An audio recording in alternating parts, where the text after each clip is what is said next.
Before we get into today's show, let me tell you about the latest deal from Mike Lindell, MyPillow. Once again, the big box stores have canceled their orders simply because they don't agree with Mike Lindell's politics. They don't like it because he supports President Trump. Well, he's going to pass that savings on to you. No more middleman. And boy, does he have some great deals on the Giza Dream sheets and the Percal bed sheets. Listen to this. Giza Dream queen size, normally $139.98. Your wholesale price, $69.99 when you use promo code Joey. King size, only $79.99. The Percal queen size, normally $89.98. Your wholesale price, $29.98 when you use promo code Joey. Just call 1-800-893-4059 or go to MyPillow.com. Always use promo code Joey. Free shipping options available. This allotment's not going to last very long. When they're gone, they're gone.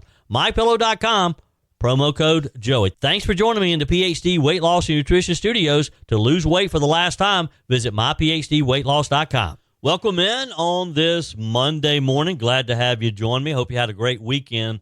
It was a busy one in a lot of fronts. We're going to try to cover as much as we can. Israeli Prime Minister Benjamin Netanyahu says that Iran had marked President Trump as enemy number one with an assassination plot. We have the latest details of the latest turmoil in the Middle East. Senator Rand Paul says he's not a definite no vote on President Trump's big, beautiful bill, but he's not a yes vote yet either.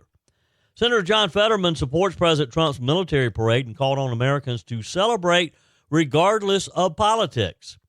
And a new dramatic series of photos show a Minnesota lawmaker's home was damaged in a weekend shooting as a manhunt for the suspect ended last night. We have an update on the reported arrest of Vance Bolter.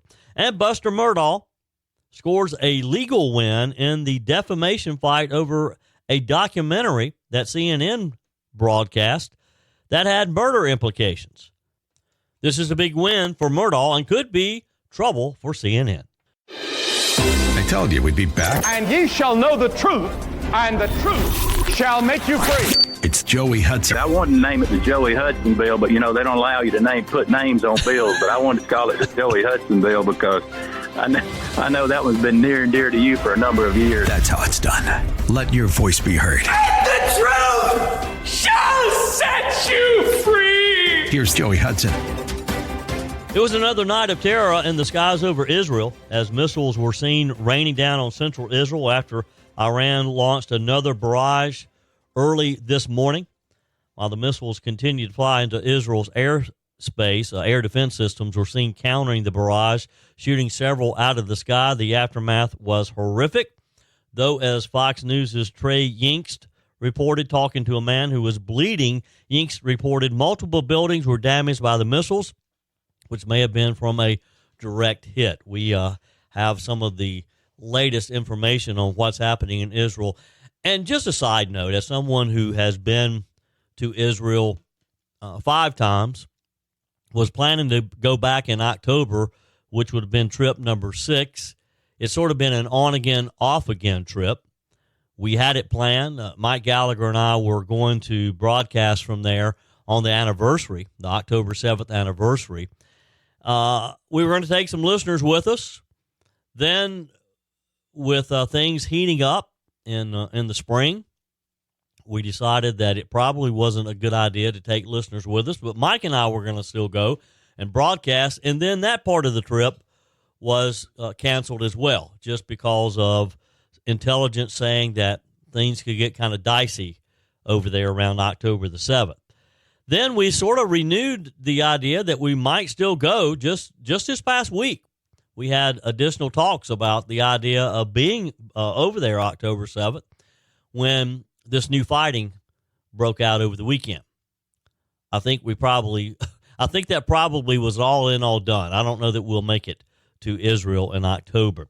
Yesterday afternoon, in a special report with Brett Baer, Israeli Prime Minister Benjamin Netanyahu said that his country made the decision to go on the offensive against Iran in order to take out their nuclear capability, saying that Israel was protecting themselves as well as the rest of the world. Because we were facing an imminent threat, a dual existential threat. One, the threat of Iran rushing to weaponize their enriched uranium to make atomic bombs with a specific and declared intent to destroy us. Second, a rush to increase their ballistic missile arsenal into the capacity that they would have 3,600 weapons a year, new weapons within 3 years, 10,000 ballistic missiles, each one weighing a ton, coming in at Mach 6, right into our cities, as you saw today. And then in 6 years, 20,000. That's no country can sustain that, and certainly not a country the size of Israel. So we had to act. It was the 12th hour. We did act to save ourselves, but also, I think, to not only protect ourselves, but protect the world from this incendiary regime. We can't have the world's most dangerous regime have the world's most dangerous weapons. We're protecting ourselves, but by doing so, we're protecting many others. Netanyahu told Fox News he believes Israel's offensive measures have kept back or set back the Iranian nuclear program quite a bit, sharing his belief that negotiations with the terrorism-sponsoring regime were clearly going nowhere, he said.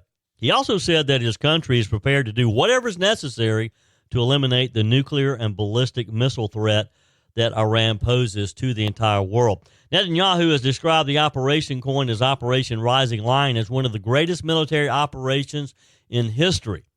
He addressed the Iranian people. He said that they had been oppressed for 50 years by the same Islamic regime that has long threatened to destroy the state of Israel.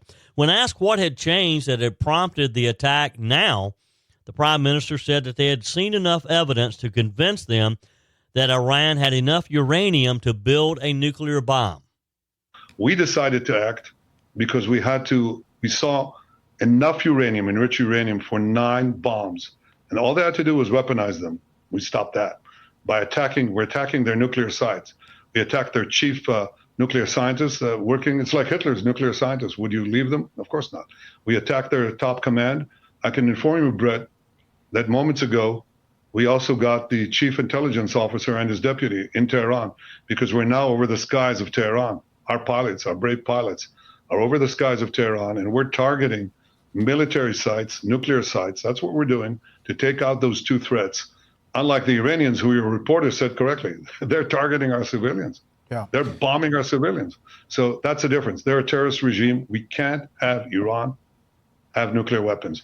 Prime Minister Netanyahu also said that the Iranians who hate America and want to kill President Trump said that the Iranians had plans to give the nuclear weapons to the Houthis and others who would have wreaked havoc on the entire world. And by the way, our intel shows that they intend to give these nuclear weapons to their Houthi proxies and others. And that's nuclear terrorism on a global scale. It threatens everyone. And the last thing is they have plans to develop intercontinental ballistic missiles. Right now, 8,000 kilometers, very soon, just add a little distance, and they can reach the eastern seaboard of the United States. These people who chant death to America, try to assassinate President Trump twice, killed 241 of your Marines in Beirut, killed and injured thousands of American soldiers in Afghanistan and Iraq, try to bomb a restaurant in Washington, D.C., chant death to America, burn the American flag. Do you want these people to have nuclear weapons and the means to deliver them to your cities? Of course not. Yeah. So we're defending ourselves, but we're also defending the world. Brett Baer pressed the prime minister on how they know that Iran wants to assassinate President Trump. The prime minister confirmed in his interview, this was his first interview since Israel launched the attacks on Iran over the weekend, that Netanyahu revealed that he was also a target. But he said that the country's Islamic regime had pinpointed President Donald Trump as a threat to its nuclear program and had actively worked to assassinate him because they knew that Donald Trump would not stop until it was done. Netanyahu he kind of joked about being a target as well, but he went on to call himself Trump's junior partner in threatening Iran's ability to weaponize nuclear arms. I want to talk about the nuclear threat, and I want to talk about President Trump. You just said Iran tried to assassinate President Trump twice. Do you have intel that the assassination attempts on President Trump were directly from Iran? Through proxies, yes. Through their intel, yes. They want to kill him. Look, he's enemy number one. He's a decisive leader. He never took the path that others took to try to bargain with him in a way that is weak, giving them giving them basically a pathway to enrich uranium, which means a pathway to the bomb, padding it with billions and billions of dollars. He took up this fake agreement and basically tore it up. He killed Qasem Soleimani. He made it very clear, including now, you cannot have a nuclear weapon, which means you cannot enrich. He's been very forceful. So for them, he's enemy number one. Yeah. Look, they also tried to kill me, but I'm his junior partner. When did they you understand that President Trump is a great threat to Iran's plans to weaponize nuclear weapons and use them? When did you tell President Trump? The prime minister said his country is facing an imminent threat of nuclear destruction and was left with no choice but to act aggressively in the 12th hour. And look, we owe Israel a debt of gratitude, and we owe them our support for taking this on, because Iran, it was just a matter of when, not if. Joey Hudson here. America is facing a health crisis, and the answer isn't more meds. I lost over 30 pounds on the PhD weight loss plan without Ozempic or any weight loss shots. Don't settle for a lifetime of medication. GLP-1 injections like Ozempic help some people lose weight, but they come with side effects, high cost, and most gain it back when they stop. At PhD Weight Loss, we reveal Big Pharma's big secret. Your body already makes GLP-1, the appetite-fighting hormone. Our program helps your body make it naturally so you'll drop the pounds faster. With the PhD method, no side effects, no long-term risk, no rebound weight gain, just natural, lasting results, all without hunger or cravings. Right now, get a free body scan and personalized metabolic assessment. Discover your body's true potential without a shot. It's free and gives you the keys to your personalized plan. Do like I did and don't trade your health for a quick fix. Call now at 864-644-1900. That's 864-644-1900, or visit myphdweightloss.com, myphdweightloss.com. For those of you who are like me and love watching golf, you're a big golf fan, what an exciting U.S. Open yesterday. The final round in multiple rain delays. I tell you, the weather was just horrible. But the victor, J.J. Spawn, powered through what were very tough course conditions to win the 2025 U.S. Open at Oakmont Country Club just outside of Pittsburgh, Pennsylvania. And, boy, he did it in a dramatic fashion, too. He closed the door with the birdie at the 18th, which was a long, winding putt of 64 feet to secure the victory. It was the longest putt made by anyone in the field over the 4 rounds, and he was the only player under par winning with 1 under. What a tough course when you have players like Scotty Scheffler at 4 over. So what a dramatic finish. I just love watching golf like that. Love playing golf. Had a great time on Friday, by the way, as I played in the Upstate Junior Achievement Charity Tournament on Friday to raise money for a great organization. Junior Achievement does a wonderful job of educating young people in middle schools and high schools about business and real life things. They just do a great job. They have no government funding. It's all done on donations and local businesses supporting it. And their golf tournament's one of their big fundraisers. And it's always a fun tournament. So I played in that on Friday. My buddy Charlie James, whom you hear on afternoons 3 to 7 on 98.9 WORD, the voice of the Carolinas here in the upstate of South Carolina. Charlie played, and my the surprise player of the tournament was my wife's cousin's daughter, who is 12. And AB, as we call her, is a junior golfer, and she's really good for a 12-year-old. I mean, she was making a lot of men out there, yours truly included. Her dad, who played with us as well, but it's just fun watching someone young like her who is, been playing the game a few years and just very competitive and hanging in there with a bunch of old guys like me and Charlie James. On next to the last hole is a par 5. She single-handedly gave us our only eagle of the day as she just blasted her tee shot down the fairway. Her because she was playing from the red tees. And in tournaments like this, you have some special little games that you can play. So you got to choose one hole that was considered a red tee hole. And in her case, since she already was hitting from the red tees, she got to hit her first shot, then she got to tee it up again from there. So her next shot, which was really her first shot, had us 80 yards or so from the green. She nailed it. She laid one up with about 2 feet and then putted in for our only eagle of the day. So a lot of fun. I love golf, and it's just a great weekend. What a wild weekend in Minnesota. Photos released showed holes in the windows of Minnesota House Speaker Melissa Hortman and her husband Mark's home in Brooklyn Park, just outside of Minneapolis, following the Saturday morning shooting that left both of them dead. Federal and local authorities had a widespread search for the suspect, Vance Luther Bolter, who is accused of killing Hortman and her husband. He is also accused of shooting State Senator John Hoffman, also a Democrat, and his wife, Yvette, in their nearby Champlain home. Photos show massive holes in several of the Hortman's windows on the backside of the house, while other windows in their garage door have been boarded up. South Dakota had put out an alert as authorities ramped up their search over the weekend, particularly yesterday afternoon. Senator Amy Klobuchar from Minnesota told NBC's Meet the Press that while authorities believe Bolter could have still been in Minnesota, they were asking residents in South Dakota to be on the lookout as well. Klobuchar said they've also put an alert out in South Dakota, adding that the suspect was still believed to be in the Midwest. The FBI was offering a reward of up to $50,000 for information leading to the arrest and conviction of Vance Bolter. Now, it's not been confirmed whether or not a tip was received that ultimately led to his capture.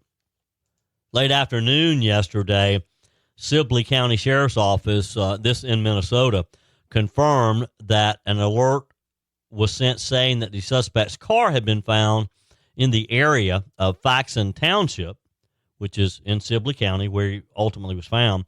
The Sheriff's Office warned residents to use caution and to keep their doors locked. Senator Klobuchar also gave an update on Hoffman and his wife, saying that they are hanging in there after each suffering multiple gunshot wounds. She said his wife is out of surgery.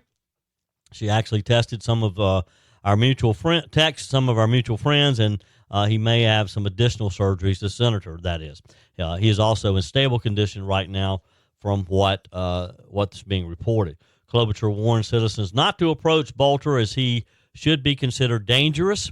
Again, he was captured last night. Now, it's interesting, the first response of when we first heard about this, because they sort of automatically assumed that this was some right-wing guy, some conservative. As it turns out, he had been appointed by Governor Tim Walz to one of Minnesota's commissions. So, and some of the things that were found in his car after his car was found, he evidently had or was at least monitoring some of the No Kings protests. He had some of that literature in his car. So he was a Democrat. And after they learned who it was, people have confirmed that evidently he wasn't too happy with the Democrats, to the degree that he decided he was going to assassinate some of the, and evidently he had a longer list of other potential targets. Photos show Bolter's home also being boarded up in Minneapolis. Authorities said that the lawmakers were targeted in a planned attack. The FBI shared images of Bolter appearing to impersonate a police officer and wearing a mask while on the doorstep of one of the lawmakers' homes. It's kind of an eerie video. I watched part of it. And he has this mask. It sort of makes him look bald, which he's not. A second photo showed him wearing a tan cowboy hat at a Minneapolis business shortly after the shootings. So it's going to be interesting to see how the Democrats respond to this, one of their own shooting and killing two of their own. Your comments are welcome on the Furman Ford text line, 864-477-JOEY. That's 864-477-5639. Emails always welcome, joey@joeyhudson.com. Speaking of the Furman Ford text line, it's never been more important to support locally run businesses owned by people who actually live here in the upstate. Let me take a minute to talk with you about our friends at Furman Ford. If you're looking for a new vehicle, maybe a great pre-owned vehicle, one you can trust, or maybe you're looking to order that special vehicle. Either way, if you want a new one, a brand new one, or a pre-owned that you can trust, the folks at Furman Ford, they're there to help you. Their name is on the sign because their name is on the line, because every single transaction is important to them. Jim Furman, Matthew Furman. They do business the right way. When you stop by, when you give them a call, or maybe when you just send them a quick email, you're always going to have access to a member of the Furman Ford family. And by the way, they also offer great service, and you're not going to have to wait weeks and weeks to get it done. And you do not have had to purchase your vehicle at Furman Ford. Doesn't even have to be a Ford. They service all makes and models. Visit my friends at Furman Ford online at furmanford.com, furmanford.com. Senator Rand Paul says he's not a definite no yet, but he's not a yes either. We're going to get to that in just a minute and give you an update on President Trump's big, beautiful bill. As you know, he would like this to be passed by July the 4th, and we're halfway through June. So they're going to pick up the pace if that's going to be accomplished. Meanwhile, Senator John Fetterman, the Democrat from Pennsylvania, voiced his support for President Trump's military parade, saying that Americans should support it regardless of politics. Fetterman posted on X over the weekend, "This parade is comprised of our sons, daughters, mothers, and fathers, the very best of us. Regardless of your politics, it's appropriate to celebrate the 250 years of sacrifice, dedication, and service." President Trump presided over a parade celebrating the 250th anniversary of the U.S. Army in our nation's capital. Thousands of Americans flocked to see this. The festivities included a display from the Army's Golden Knights parachute team, which conducted a jump above the crowd, multiple flyovers, World War II Jeeps on display, and members of the military waving to the crowds while riding in tanks down Constitution Avenue. He said, "Every other country celebrates their victories. It's about time America did too. That's what we're doing tonight." John Fetterman saying this. President Trump told the D.C. crowd, "As we celebrate tonight, we also think of the hundreds of thousands of Army soldiers who have made the supreme sacrifice for our nation and selflessly laid down their lives in every war, from the Revolution to the War on Terror to the Gold Star families with us today." In Alexandria, Virginia, a No Kings anti-Trump protest took place. The protests were a nationwide demonstration against the president. They were supported by Walmart heiress Christy Walton. Alexandria's branch was attended by an estimated 1,000 to 5,000 people. We saw these protests all around the country. In just about every city, they had one. Here in the upstate of South Carolina, Greenville, Spartanburg, Seneca, they were all around. And fortunately and thankfully, they appeared to be fairly peaceful. No reports of a lot of violence or people getting hurt. Now, Senator Fetterman was booed by attendees at the No Kings rally in Philadelphia. Fetterman, who was elected to the Senate after surviving a debilitating stroke, was once a progressive darling, but has since drawn the ire of his party for his views on Israel and immigration. In other words, the progressives, they don't like you thinking on your own. You're either all in or you're not one of them. And Fetterman has proven a number of times that he's not necessarily one of them.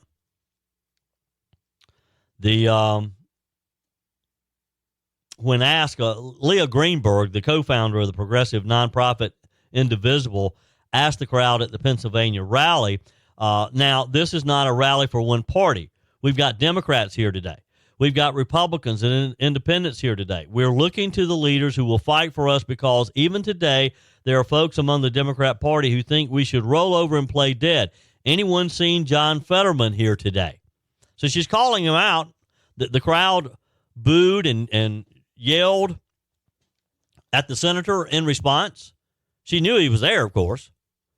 The Pennsylvania senator was recently the victim of a scathing New York Magazine profile in which former staffers accused him of missing votes and being mentally unwell and erratic. You know, that seems to be the way to go these days. If someone is not doing exactly what the progressives want, they accuse them of being mentally unwell. Now, they never pulled that on Joe Biden, and he really was mentally unwell. They just looked the other way for Joe Biden. But, you know, that's part of the target now is they're claiming that President Trump is not mentally fit, that he forgets things. He kind of stumbled on the steps of Air Force One the other day. They're making a big deal out of that. They didn't care what Joe Biden did, but now they've suddenly become very interested in people's mental wellness. Senator Fetterman dismissed a report as a hit piece from a left publication and told Bill Maher on Saturday that his staff cynically exploited his health issues and turned on him because of his views on Israel and immigration. He told Maher, what happened after Israel and the border, and some of the times I have to disagree with my party. Now, that's what brought us to that place where kind of canceling. It was a little bit of a different thing. Now we've all moved on from that. I've made 90% of the votes. None of them were determinative. People in the Senate have missed more votes than I did, but they weren't breaking the kind of rules that I did. So they weaponized that in a very cynical way. Again, in other words, they turned on him. His own party turned on him. Now, you know, folks, Washington's never short on drama, whether it's Democrat or Republican. There was a showdown and about to be another showdown that's got all the ingredients of a good old political family feud.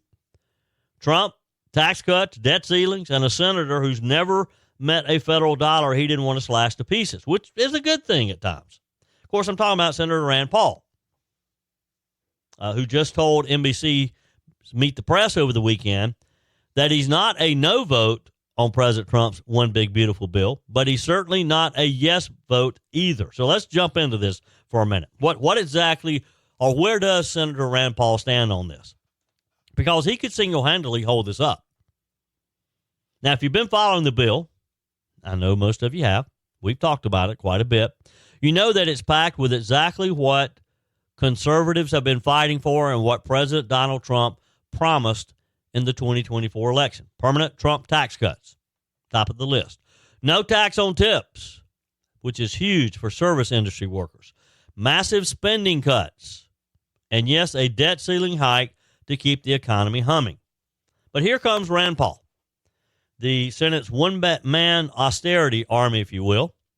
He's throwing cold water on it because the debt ceiling gets raised by $5 trillion. He doesn't like that. And I got to say, we need people like Rand Paul watching over this because we're never going to get our debt under control if we keep raising the debt ceiling and we keep going deeper in debt. I get that. Senator Paul told NBC's Kristen Welker, I like the tax cuts. I think there should be more spending cuts, but if they want my vote, they'll have to negotiate. Now, folks, I respect Rand Paul. He's a principled guy. He's a libertarian. He believes Congress is awful with money, which we all believe that. We agree with that. But here's the problem.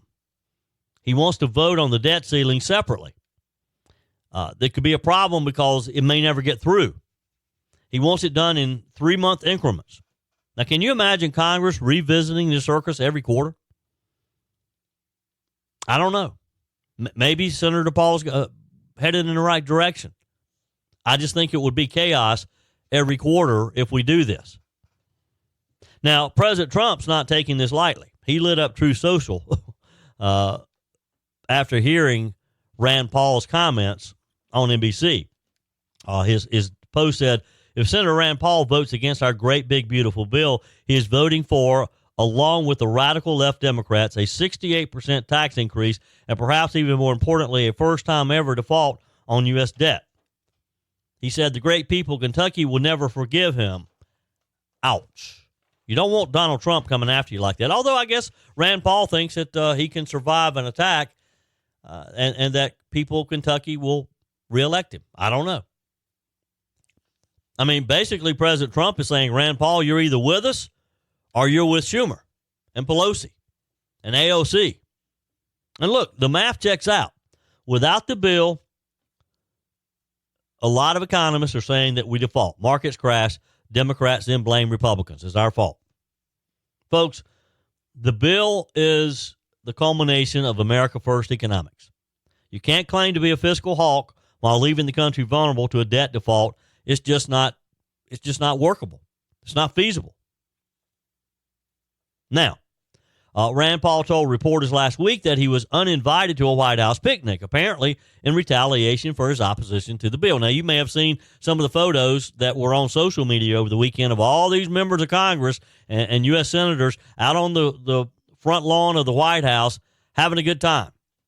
A lot of photo ops there. Senator Paul evidently wasn't invited. His words, the level of immaturity is beyond words. Immaturity is beyond words, he said. Seriously, we're arguing over party invites now. Well, Trump, always a showman, jumped on Truth Social to clear the air. He said, of course, Senator Rand Paul and his beautiful wife and family are invited to the big White House party. He's the toughest vote in the history of the Senate. The party will be great.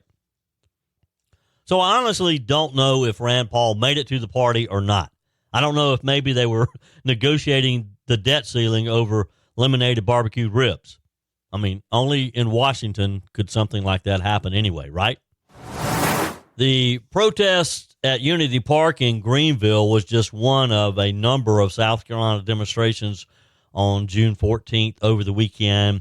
Charleston, Myrtle Beach, they were scattered all around South Carolina and throughout the nation. The No Kings protesting ICE, protesting the military, protesting President Donald Trump. They were just protesting. I guess they don't like anything that's happening in the country. Again, the good news is they evidently were fairly peaceful, not a lot of reports of violence, and particularly in South Carolina. The protesters at times were chanting things like no to ICE and equal rights. I thought it was kind of interesting that they had the protest here in the upstate at Unity Park, but they don't want any unity, I guess. A number of speakers appeared at the Greenville event. And look, I started reading some of the articles, some of the comments, and it just frustrates me to hear some of their idiocy. I applaud their right to protest. That's what our country is all about. I just don't want to get too involved with it. The rally, we're told, was organized by Greenville Progressive Coalition, which includes a number of different groups I've never heard of. The 5501SC, don't know who that is. Individual Upstate, don't know who that is. We the People Greenville, I don't know who that is either. But again, it was peaceful. I guess they got they're satisfied. They're happy that they got to march around and bash President Trump, basically bash our country, because some of the protesters were critical of the military parade. They thought that it was a waste of money. So we'll see. In other news, Alex Murdaugh, the his surviving son, Buster Murdaugh, back in the news. It's like the Murdaugh family is just never going to go away. Buster was granted a victory when a federal judge decided to allow his defamation suit against CNN parent company Warner Brothers to continue. Former South Carolina Attorney General Charlie Condon is representing Mr. Murdaugh. Court documents filed in the U.S. District Court of the District of South Carolina on June 9th detailed Judge Richard Mark Gergel's order denying Warner Brothers and Blackfin Inc.'s motion to dismiss the lawsuit, which alleges that the media conglomerates insinuated and implied in their respective Murdaugh documentary that Buster, who is now 28 years old, had murdered a 19-year-old Hampton County man named Stephen Smith. And this part of the story was a pretty big part of the documentary. I watched it, and Buster Murdaugh is right. If you watch the documentary, you came away thinking, well, did Murdaugh actually have this guy taken out? The story is this Stephen Smith was a former classmate of Buster Murdaugh. He's found dead on a road in Hampton County, out in the middle of nowhere, where the Murdaugh family is from. It was in the summer of 2015. An autopsy later determined that he had been fatally struck by a vehicle in a hit and run while he was walking along the road after running out of gas.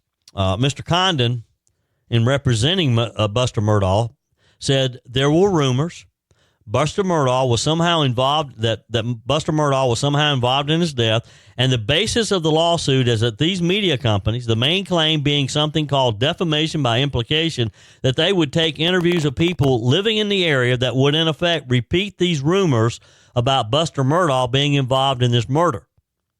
And the lawsuit claims that they just simply aired these interviews of rumors and would juxtapose those interviews with the actual law enforcement documents and related information. I mean, you really did. Again, if you watched it, you came away thinking that Murdaugh had something to do with this. Now, keep in mind, this happened long before his dad went on trial for murdering his brother and his mother, before the Murdaugh name became a household name across the country. The Murdaugh family had ruled in those counties, that Hampton County and that area of the state, for years. It was like they were above the law. And I think this rumor had gotten started because this Stephen Smith guy, rumors had gotten started locally that Smith had been saying some things about Buster and maybe even suggesting a homosexuality. And everybody in the county evidently believed that the Murdaugh family could do anything. I don't know that anyone was surprised when the murders happened on their estate. They were just surprised that the father was charged and convicted. The defamation suit, though, says that Warner Brothers and Blackfin produced the Warner Brothers documentary, and it implicated Buster and Smith's death. The media companies tried early on to dismiss this case.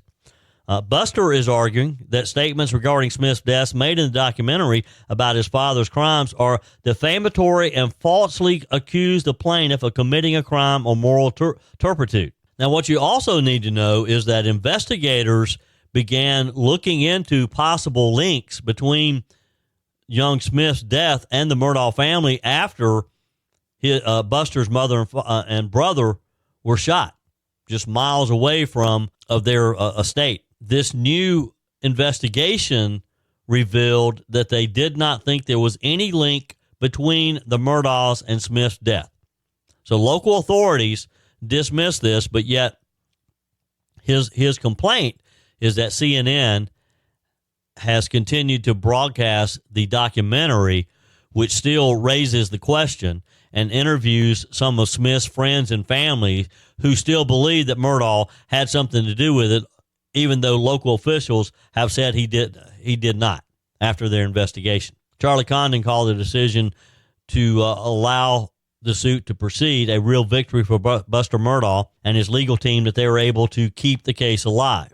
CNN may end up paying some money on this. This may be a costly mistake for CNN. Mr. Condon added that the fact that the suit survived this early stage is really significant in terms of where the case might head. He said, I do know that Judge Gergel would apply the law very rigorously, and the fact that he's letting these cases go forward tells me that, again, at this very early stage, these cases appear to have merit. The South Carolina Law Enforcement Division opened a homicide investigation into Smith's death in June of 2021, about 2 weeks after Alex Murdaugh fatally shot his wife, Maggie, and his son, Paul.